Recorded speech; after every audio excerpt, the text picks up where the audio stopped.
اور ہمارا آئین پاکستان آرٹیکل 25A کے تحت ضمانت دیتا ہے، مگر اس کے باوجود بہت افسوس سے کہنا پڑتا ہے کہ پاکستان میں ابھی بھی اور اس بارے میں حکومت کو اقدامات کرنے کی ضرورت ہے۔ تاریخ گواہ ہے جو کہ سب سے پہلا اور بنیادی حق ہمارا بنیادی حق ہے، ہمارے ملک کے بچوں کا بنیادی حق ہے۔ اعلان کرتے ہیں جہل انسان کو ابو جہل بنا دیتا۔ ناظرین، ایک چھوٹی سی بچی نے پورے ایوان کو کیا پورے پاکستان کو ہلا کے رکھ دیا۔ آئیے ان کی مکمل ویڈیو آپ کو دکھاتے ہیں، پھر اس کی تفصیل بھی آپ کے سامنے رکھتے ہیں۔ اہمیت سے کون واقف نہیں، اور یہ تعلیم دینی اور دنیاوی دونوں طرح کی تعلیم ہے۔ جناب اسپیکر، تاریخ گواہ ہے کہ آگ کی پرستش کرنے والوں نے آگ کو اپنے قابو میں لے لیا، اور پھر کیا تھا؟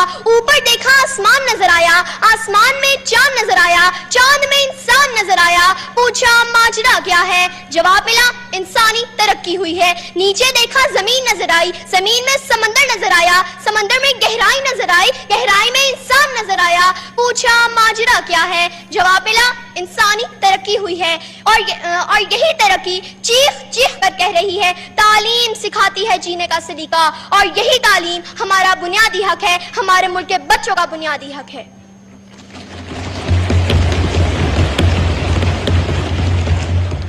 جناب اسپیکر، قانون نافذ کرنے والے اداروں نے نو یور رائٹس کے نام سے ایک کتاب پبلش کی ہے، جس میں صاف صاف لکھا ہے کہ ایز اے پاکستانی سٹیزن بچوں کا پیدائش کے ساتھ ہی ان کا پہلا اور بنیادی حق تعلیم ہے، اور ہمارا آئین پاکستان آرٹیکل 25A کے تحت ضمانت دیتا ہے کہ پاکستان کے ہر بچے کو 16 سال کی عمر تک مفت تعلیم دی جائے گی، مگر اس کے باوجود فگرز کے مطابق بہت افسوس سے کہنا پڑتا ہے کہ پاکستان میں ابھی بھی 2 کروڑ بچے اسکولوں سے باہر ہیں، اور اس بارے میں حکومت کو اقدامات کرنے کی ضرورت ہے۔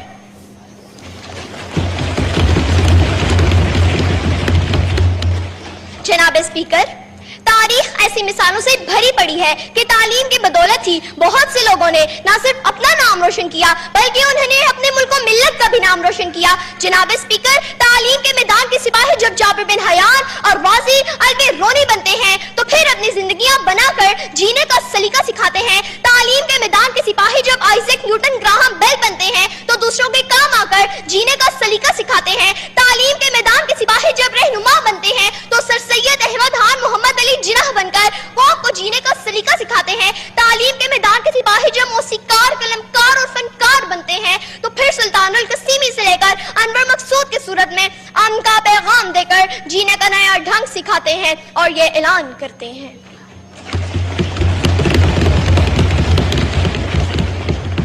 علم نے خونے رگے جا دیا اور نہ مرا، علم نے زہر کا پیمانہ پیا اور نہ مرا، علم سکرات کی آواز ہے عیسیٰ کا لہو، علم سے یارا ہو گہوارا ہو انجام و نمو، علم بیٹے کی نئی قبر پر ماں کے آنسو، علم عباس علمدار کے زخمی بازو، کعبہ کو حسین کو یہی سر کرتا ہے، ایک لمحے میں صدیوں کا سفر کرتا ہے، علم طالب کو طلبتے ہی صلا دیتا ہے، اور جہل انسان کو ابو جہل بنا دیتا ہے۔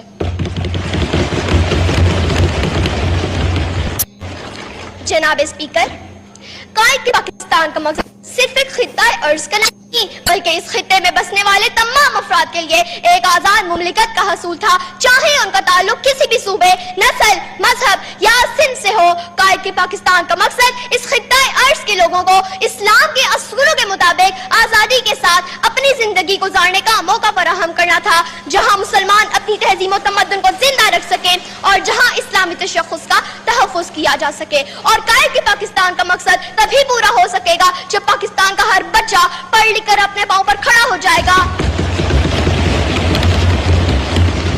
اور ایسا تبھی ممکن ہوگا جب اس کو اس کا بنیادی حق دیا جائے گا۔ تعلیم کی بدولت ہی ہر بچے کو یہ پتا چل سکے گا کہ اس کی کوئی منزل ہے، کوئی نظریہ ہے، کوئی نصب العین ہے، کوئی مقصد حیات ہے۔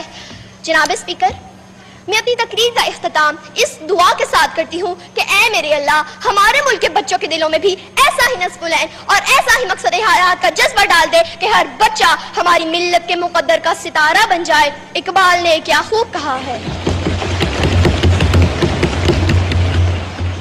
کوئی قابل ہو تو ہم شان کئی دیتے ہیں، کوئی قابل ہو تو کو ہم شان کئی دیتے ہیں, ڈھونڈنے والوں کو دنیا بھی نہیں دیتے ہیں. شکریہ. دیکھیے آپ نے ویڈیو, ننھی سی بچی نے بڑے دلیرانہ اور بڑے ہی مؤدبانہ طریقے سے گزارش بھی کی ہے کہ پاکستان میں ایک آئین ہے, ایک دستور ہے, لیکن آئے دن اس میں ترامیم کر کے اس میں تبدیلی کر دی جاتی ہے, اور یہ طاقتور لوگ اپنے مفاد کے لیے کرتے ہیں. یہ غریب کے حق میں کبھی بھی ترمیم نہیں کی گئی. جس بھی بندے نے یہ آئین بنایا تھا, شاید یہ آئین اس بندے کا بنایا ہوا ان طاقتوروں کو پسند نہیں آتا.